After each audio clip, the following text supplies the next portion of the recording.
So you guys have been in the industry for a while. Seems like CynerComm's been in the industry even longer. You've probably seen some crazy things over the years, but obviously nothing that we're encountering right now. So what are some of the crazy things you're seeing right now? I mean, my guess is a lot of the bad guys out there are taking advantage of this new normal. What are some things that we all should be taking into consideration? Sure. One of the biggest things that we're seeing is the exploitation of the help desk, right? So companies, they've got help desk personnel, and right now they're being swamped. They're being swamped with new home users who don't know how to do certain things, and so they're calling in a lot of their own help problems, and the bad guys are taking advantage. They're making the calls. They're purporting to be some of these helpless users, trying to convince the help desk people to change passwords or grant additional access that they probably shouldn't have. So we're really recommending to companies not just to train the users, right? Because there's been a lot of talk about making sure end users. Companies really brushed up on what the authentication process is over the phone. How do you really tell that somebody that's calling in, that's who they are, and then this is the person that I should be helping, or telling them how to log in and change their password and grant the additional access that they need now remotely that they had when they were in the office. So really make sure your help desk personnel are aware of these new threats and that they're trained, as well as the end users. This is another good one. Just think about yourself. How many old thumb drives did you collect from conferences and different places you went? Free ones that were handed out, and they're laying around the house. Are users using those thumb drives to transfer information from their work laptop to their home computer because they've got one printer at home and they don't have the slightest idea how to get that printer hooked up to their company laptop? So are they transferring information on these old USB drives? Then after they transfer the information, think about the company files. You've got a spreadsheet somebody might want to work on. It's got personal identifiable information or credit card information, or even company confidential information. Now that stuff is on a thumb drive that they use to copy to the home computer. It's also on the home computer. It's a lot of risks, a lot of exposure now of data that you had under control before they were a remote user, and now that they're a remote user, it's expanded exponentially with where they can put the data and how it can move around. So, as a company, do you have a data loss prevention solution that keeps people from copying to USB drives when they're at home? A lot of times in the office it was easy to lock down, but at home, is that so easy now that you've got this new influx of remote users and what they're going to do with data and move it around? That exposes and increases the risk to companies significantly. Wi-Fi use. So I do personally know a few friends who, in their means to budget and save money, they live in apartments or condos that they can see free Wi-Fi hotspots, either their neighbors, coffee shop, restaurants, and so that's how they save money. Is they don't pay for Wi-Fi, they get it for free, and usually it's the wide open kind, the unsecure spots that don't require a password. Well, now think that those people are remote workers, and so they're doing company business over wide open free Wi-Fi. Again, you're exposing data to a lot of different risks than when you were in the confines of your own building. So that's another concern that I see, and that we try to tell our companies, our customers, hey, if you're granting remote access, let's train those users on what Wi-Fi spots they should use and shouldn't use, and when they're at home, setting up their own Wi-Fi spots to be secure. And I got one more, if I got time, subdomain takeover. So, our companies, when we talk about perimeter security and extending remote access, everybody focuses on the user, right? But there's a lot of different ways bad guys can get into an organization.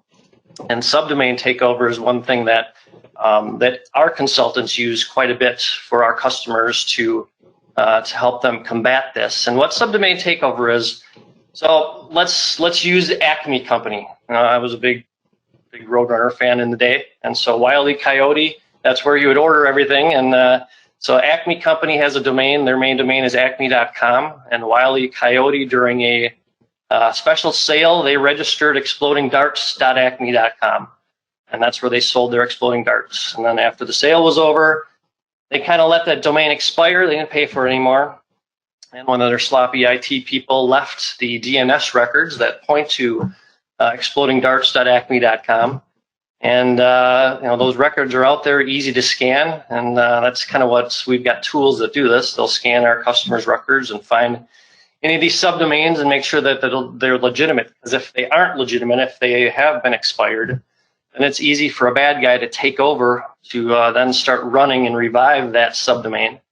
And now they've got lots of different ways to get the company data and customers of that company's data. So subdomain takeover is really a kind of a hot area that needs to be looked at in this time where perimeter security is more important than ever. So those are my main 4 stories. Okay. All right. Well, thanks. So what can we do about it?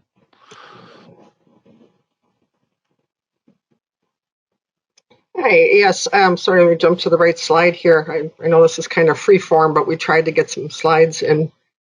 So I guess some of the things that we can do about it, it really depends on what you're using for remote access. I would say probably the vast majority of enterprises today are still using a traditional VPN concentrator or maybe VPN features on their firewall. And some of the things that we recommend right away to look at risk is on the corporate side, on the head end, the first and foremost, validate the code you're using doesn't have any known published vulnerabilities or CVEs. And not only for the head end concentrator, but for the version of code that perhaps some of the remote users are using. These published CVEs are out there for us, and of course, then sort of the nefarious actors get them so they know things that are exploitable.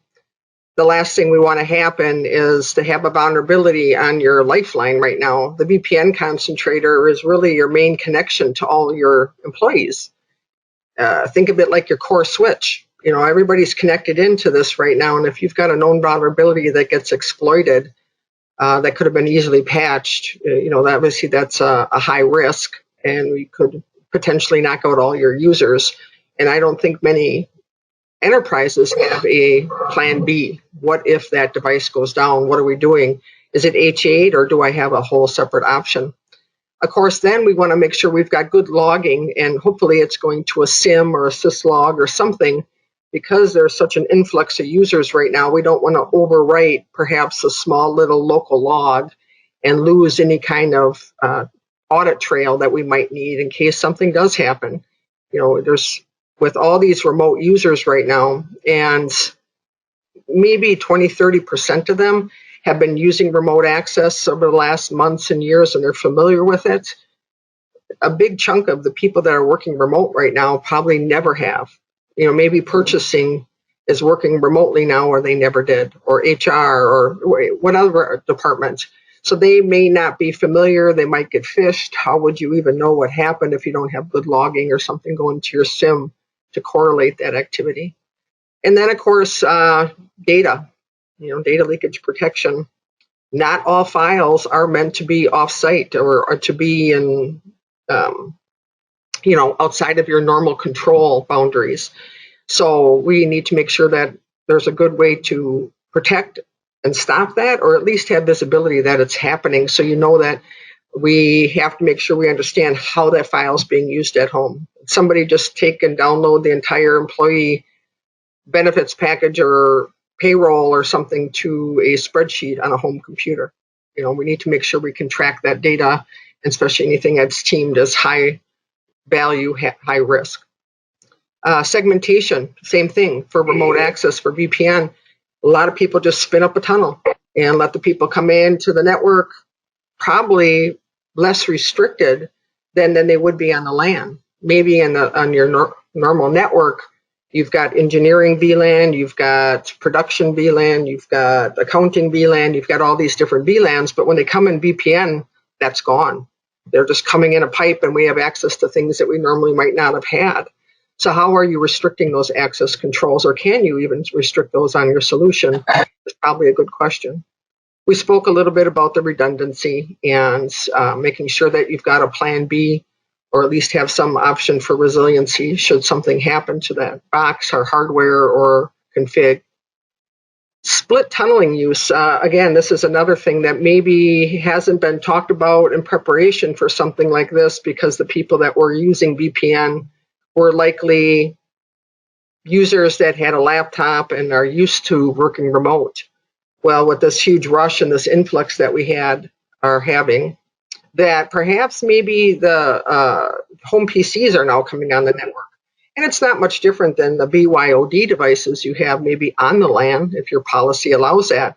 But again, you've got controls at the office for BYOD. Maybe they just go in the guest VLAN, or maybe they get Web Outlook or something like that. Well, I've got a BYOD device that's VPN into a tunnel with no segmentation or other controls. I've got a much higher risk now, especially if they're allowed to split tunnel right to the cloud, have connections to who knows what from their home device, and then I've got a VPN right into the office. Am I going to allow split tunneling or not? Or maybe split tunneling simply comes down to we don't have enough bandwidth on the head end to bring all that back, so we have to allow it. But what compensating controls should we be looking at that time? And then an easy, low-hanging fruit, easy win here is to go out to cissecurity.org. There are a ton of great config guides, hardening guides that you can download. They're free. They want you to use these. They're probably for, I would hate this, maybe 90% of all the different manufacturers' possible VPN. And run through that. Have somebody run through that checklist, at least for the high-risk ones, and make sure that your system is configured and hardened that way. Again, you'd hate to lose your only lifeline to your employees because of a config somebody forgot a check mark. I mean, it's an easy thing to do. It's all there. It's free. And then, as Jeff mentioned earlier, take a look, run continuous pen tests or scans at the bare minimum of all your public address space right now. We're all holed up at home. We're working remote. So are all the nefarious actors. They have published lists of vulnerabilities just like you're looking at. So you can be sure that they're trying to exploit them while they're locked up at home, just like we are. So that's a little bit on the head end stuff, but hopefully there's some bits of information that are good for you there. And Lisa, I'm glad you brought up the CIS guides. That might be a little bit to ask for every employee to go out and find that CIS guide, the hardening guide for their operating system, and do it on their own. So it might be a good time for the IT department to put together a quick summary of things that end users should be looking for at home. So the key points of the CIS guide, like you mentioned, kind of the high-risk ones. The high-risk ones for the end user would be useful for that new remote access group.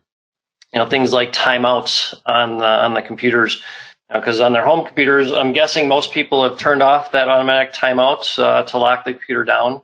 So they get up to go walk the dog, and their teenage son or daughter, they're on a break from homeschooling. They decide to sit down and use the home computer, which is now still connected to the VPN, and they're browsing to their questionable websites, clicking on questionable links while they're going through the VPN. So in essence, they're in company assets, and they could be downloading bad stuff within company areas. So that could be a way in for the bad guys that isn't really considered. We talked about data loss prevention, data leakage prevention. So our home computers and places where they're storing data, are they encrypted? That's an important concept of making sure that all data at rest is stored on encrypted devices. So that's another area that users can check on and make sure that they're using encrypted storage.